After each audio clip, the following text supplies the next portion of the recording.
students, and welcome back to my channel Bright Tutorials Jalandhar. हाँ, if you are new to this channel, don't forget to like and subscribe my channel and do click the bell icon below. Okay, so this channel is based upon educational videos and all material related to classes 1st to 10th. So let's begin. अच्छा, many of you were asking me to make a video on the new education policy right now. So आप सब जानते हैं कि हमारी new education policy launch हो चुकी है, that is 2020, and there is a big change. सब कुछ बदल चुका है. कहते हैं ना कि अगर किसी कंट्री में if you want to bring some change in a country, you need to change the education policy और education system of that country. Is what happened here in India now. So let's start understanding the education policy of India. सबसे पहले तो new education policy 2020 is announced. Let's listen to the first point. 10+2 board structure is dropped. अच्छा, अब हम कहते थे हमेशा कि 10+2, जैसे ही हम 11th में आते हैं तो कहते हैं 10+1 10+2. ऐसे क्यों कहते थे? क्योंकि फर्स्ट से लेके 10th तक की स्टडी एक होती थी और 11th-12th में आते ही आपका पूरा सिनेरियो, पूरा सिस्टम सब चेंज हो जाता था, राइट? अब ये चीज नहीं है.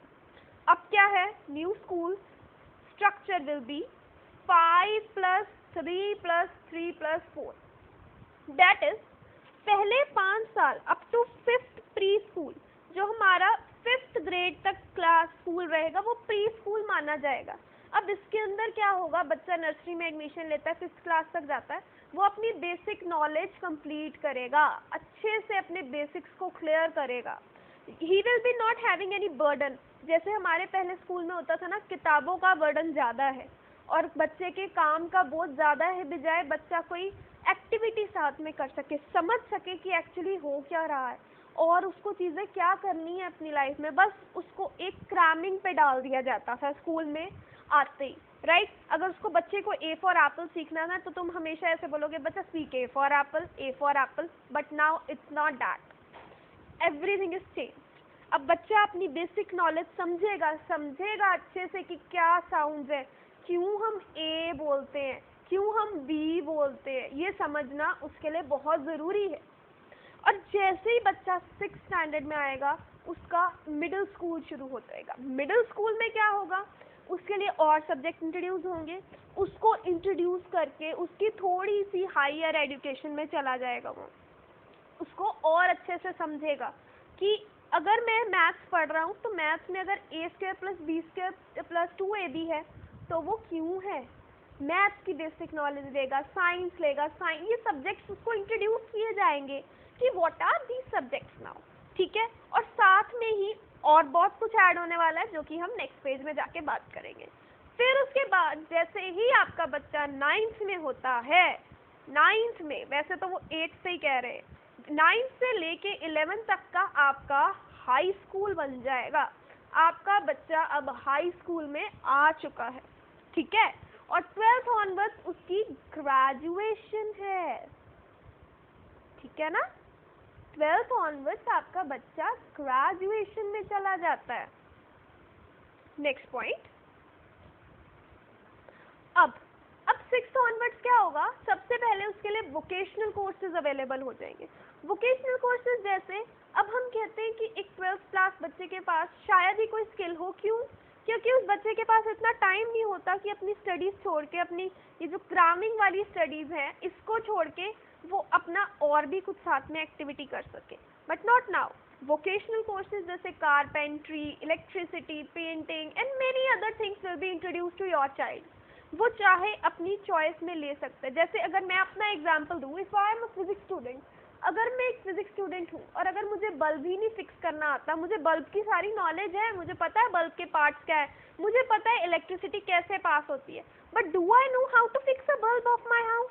No, I don't know, which is a great disaster for us. तो अब क्या होगा? प्रैक्टिकल नॉलेज पे जो है ज़्यादा फोकस किया जाएगा, बजाय कि क्रामिंग के. बच्चे को बताएंगे कि अगर ये चीज़ है तो ये प्रैक्टिकली वर्क कैसे करती है, राइट? हर एक चीज़ को प्रैक्टिकली जब तक आपको लगाना ना आए तो उस नॉलेज का क्या फ़ायदा आपको. Next, from 8 to 11 student can choose subject.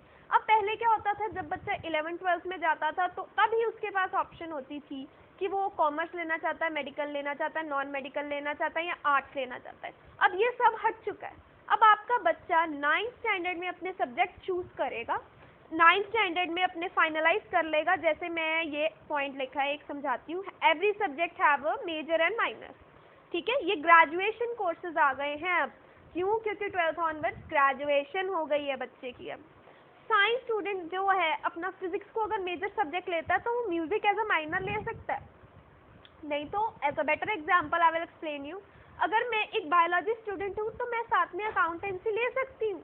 It's my combination, मेरी चॉइस है मुझे क्या लेना है। नाउ ये child will be given choices, अब उसके ऊपर बर्डन नहीं है, चॉइस है कि उसको मेजर क्या लेना है और माइनर क्या लेना है, ठीक है ना। तो नेक्स्ट पॉइंट इसमें आता है, all higher education will be governed by only one authority. जैसे पहले यूजीसी, AICTE हमारे पास जैसे ये सब थे, तो अब इनको मर्ज कर दिया जाएगा। अब अलग अलग सिस्टम्स नहीं होंगे कि बच्चा आपका ये अथॉरिटी है, ये अथॉरिटी है, अब ये सब नहीं है। अब सारा हायर एजुकेशन जो है वो एक अथॉरिटी के नीचे आने वाला है। और दूसरी बात अगर हम बात करें इसमें, तो जो टीचर्स हैं जिनको अभी इसके बारे में नॉलेज नहीं है कि अब इस सब्जेक्ट को कैसे पढ़ाया जाएगा, तो उन्हें ये नॉलेज भी मिलेगी इसमें। Okay, this was all about my introduction to new education policy. If you are interested in new education policy and many other things, you can mention me in the comment section, and don't forget to like and subscribe this video. Thank you so much.